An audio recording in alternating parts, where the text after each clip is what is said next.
আমাদের সবার মাথায় একটা প্রশ্ন ঘুরছে, কেমন কাটবে 2025? নতুন বছরটাকে কোনোভাবে আগে ভাগেই কি সাজানো যায় যাতে করে 2025 আমাদের জন্য একটা সাকসেসফুল বছর হয়? তাহলে এর জন্য বিশেষ কিছু কাজ আমরা চাইলেই করতে পারি। চলুন সেই বিশেষ কাজগুলো নিয়ে কিছুক্ষণ না হয় বকবক করি। তাহলে শুরু করা যাক। নতুন বছরের শুরুর আগে প্রথম কাজ হলো বিগত বছরের মূল্যায়ন করা। আপনার সফলতা, ব্যর্থতা এবং জীবন থেকে শেখা বিষয়গুলো কি কি, প্রতিটি ভালো ও খারাপের অভিজ্ঞতা থেকে কি শিখলেন, নিজের সম্পর্কে জানা এবং কোন কোন ক্ষেত্রে নিজের আরো ইমপ্রুভমেন্ট প্রয়োজন সেটা নিজের জানা খুবই গুরুত্বপূর্ণ। তাই বিগত বছরের অভিজ্ঞতাগুলোকে বিশ্লেষণ করতে হবে এবং সেই অনুযায়ী একটা পরিকল্পনা দাঁড় করাতে হবে যাতে নতুন বছরে আমরা সেই ভুলগুলো আবার না করি। পরবর্তী কাজ হলো সুনির্দিষ্ট লক্ষ্য নির্ধারণ। লক্ষ্যগুলো স্পষ্ট করতে হবে এবং সেগুলোকে যাতে মেজার করা যায় ঠিক সেভাবেই করতে হবে। যেমন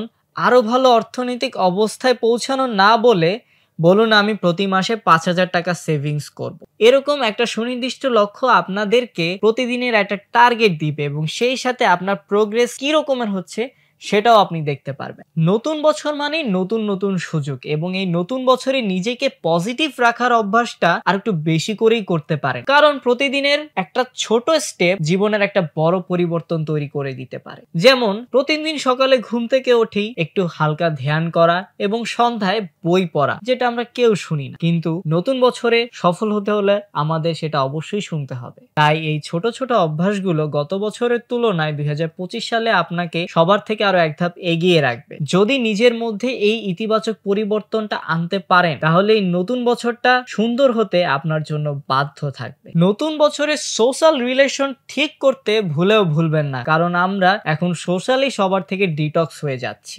আপনি যখন মানসিক চাপে থাকবেন তখন আপনার প্রিয়জনের সান্নিধ্যই আপনার মনে শান্তি দিবে। তাই বন্ধু এবং পরিবারের সঙ্গে আরো বেশি করে সময় কাটানোর চেষ্টা করুন। তাই সবার সঙ্গে যোগাযোগটা ঠিকভাবে বজায় রাখার চেষ্টা করুন এবং সম্পর্কগুলোকে আরো ভালোভাবে মেইনটেইন করার চেষ্টা করুন। তাহলেই দেখবেন আপনার আশেপাশের মানুষগুলোর সঙ্গ আপনার জীবনকে আরো সুন্দর করে তুলছে। স্বাস্থ্যই সম্পদ, এই বাক্যটা তো আমরা সবাই জানি, তাই তো? নতুন বছরে স্বাস্থ্যকে প্রাধান্য দিন এবং নিয়মিত ওয়ার্কআউট শুরু করুন। যেমন ধরুন এটা হতে পারে প্রতিদিন সকালে কিছুটা সময় হাঁটা, হালকা ওয়ার্কআউট। এতে দেখবেন আপনার শরীর ভালো থাকলে আপনার মনটাও তখন অটোমেটিক ভালো থাকে এবং সুস্থ দেহটা আপনাকে সাফল্যের দিকে এগিয়ে নিয়েই যাবে। এবারের বছরটি হোক নতুন কিছু শুরু করার জন্য। আশা করি এই কাজগুলো আপনাকে আরো ভালো মানুষ হয়ে উঠতে সাহায্য করবে এবং আপনার জীবনকে আরো সুন্দর করে গড়ে তুলতে সাহায্য করুক। আপনার 2025 সাল এই বছরটা যেন ভালো কাটুক।